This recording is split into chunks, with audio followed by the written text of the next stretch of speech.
Welcome back, adventurers, to Let's Play System Shock Enhanced Edition. Now, I've lowered the game volume considerably since the last episode, because the game volume by default is set up to max, which probably made it very hard to be able to hear my commentary over the game audio, but hopefully you should still be able to hear the game audio.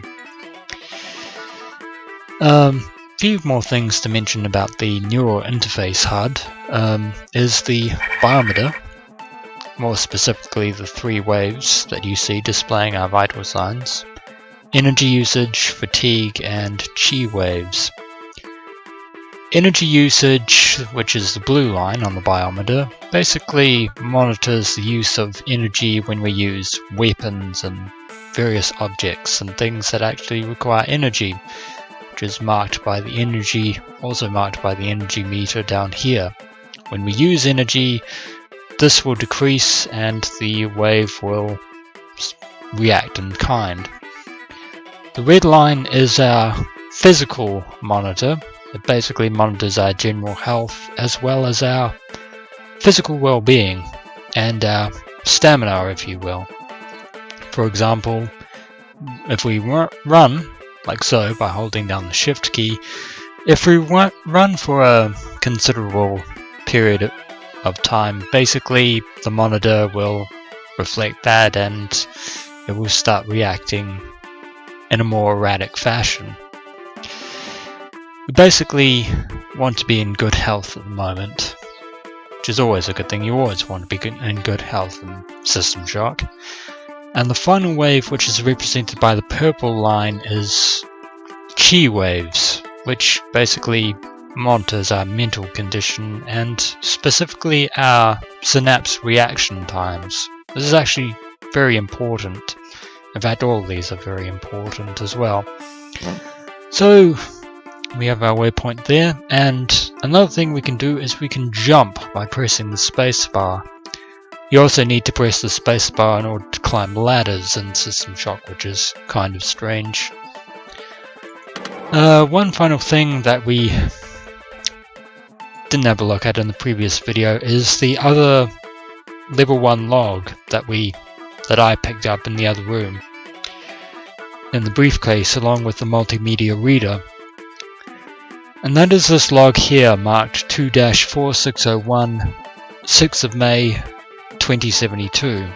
This is addressed to us. Well, we address this to ourselves because in the previous log, Rebecca Lansing called us employee 2-4601, which is apparently our designation. So basically we're a kind of unofficial tri-op employee. So let's have a look at this log and see what it says. Looks like Diego's happy with my work. They're firing up the sleep machine for me now. Got to admit, when the goons from Tri-op caught me, I thought for sure they'd take me offline. Instead, Diego just asks for a favor. Hack him into Shodan and all is forgiven. Plus, 6 months in a healing coma earns me a cyberjack interface even Tri-ops execs couldn't swing. I'll be king of the net. Even so, I've just handed the most powerful AI in the system to a fumbling corporate VP, and there's no telling what will happen. They tell me the coma leaves you foggy, so I'll leave myself some reminders. First off, the combo to the healing suite is 451. Second, I've stashed some useful stuff in the maintenance hatch under the grating north of the healing suite. Last and best, I finished the system analyzer, which will let me keep an eye on Shodan's processes. It's in the storage closet outside the sleep machine. In 10 minutes, it's off to sleep for half a year. Good night. So all those goodies in the room behind us in the storage closet here were in fact ours, so no harm in taking what already belongs to us. Let's see, we have items, that's our data reader. That's our auto map, which we have on the other side there.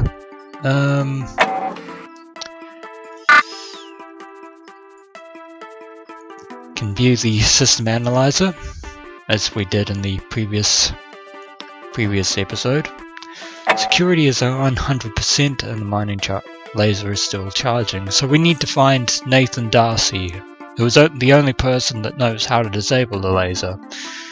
And of course, now that we actually have the card for this room, we can open it. STD standard access granted. There's a robot who's apparently come to say hello. Oh, it's attacking us, so we shall respond in kind. We can actually hit it. Yep, all the robots on Citadel Station are under the direct control of SHODAN. And we have a beverage container and a flask, both of which are completely useless to us. There's a surgery machine here. If we double click on it, will bring us back to full health. Though we'll need to find something else in order to raise our energy level back to normal. And there's another serve bot. We shall destroy with our trusty pipe. And there's a third one. Serve bots aren't too dangerous, but enemies later on that we will encounter will be fairly tough. And we have a pair of battery packs here that we can use to increase our... Basically they act as kind of like med packs except for energy. They'll increase our energy by a good amount, so we'll put those in our inventory. The sound of something opening. And that one just has a flask and a can. That's no use to us.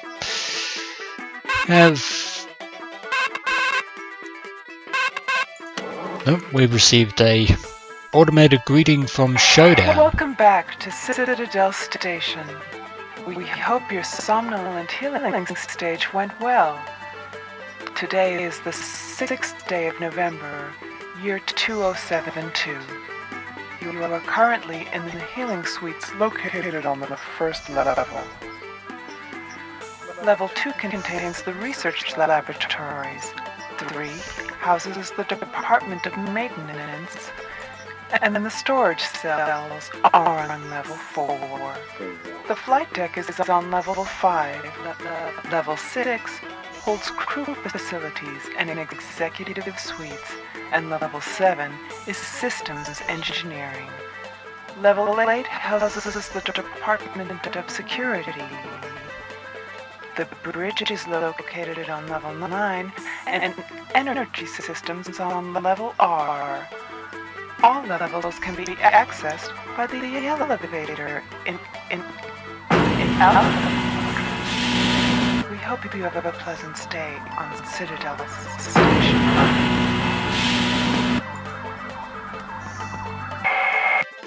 Apologies to the stuttering of the audio logs. There's nothing really I can do about that. I'm recording with Bandicam software, which I've found to be the most reliable way of recording System Shock, but for some reason there's really nothing I can do in regards to the audio logs stuttering like that. I've tried pretty much everything I can think of and nothing seemed to work, so I apologize in advance. Also, we have cameras that we can destroy to reduce the security level. Basically, SHODAN controls security on all the station, on all the levels of Citadel Station, and we need to destroy security cameras in order to lower the level of security by a small percentage. I believe destroying processing nodes is a more effective way of basically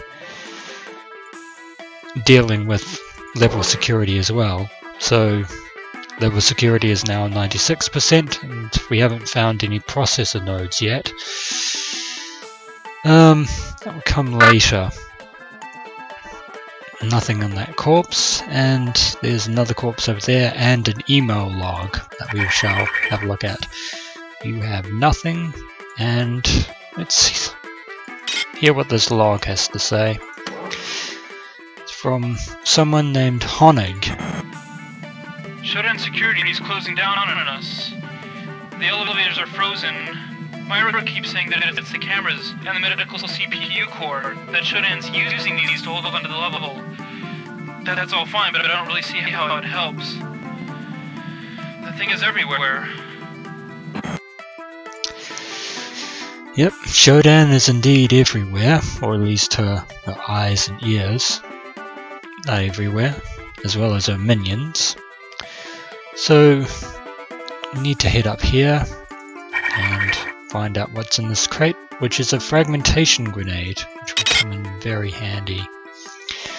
And even more handy is this energy charge station, which, like the surgery machine for health, will now bring our energy back to full. So we now have full health and full energy, which is very good. See if there's anything down here. There's a SV-23 dart gun, which is our first ranged weapon of the game.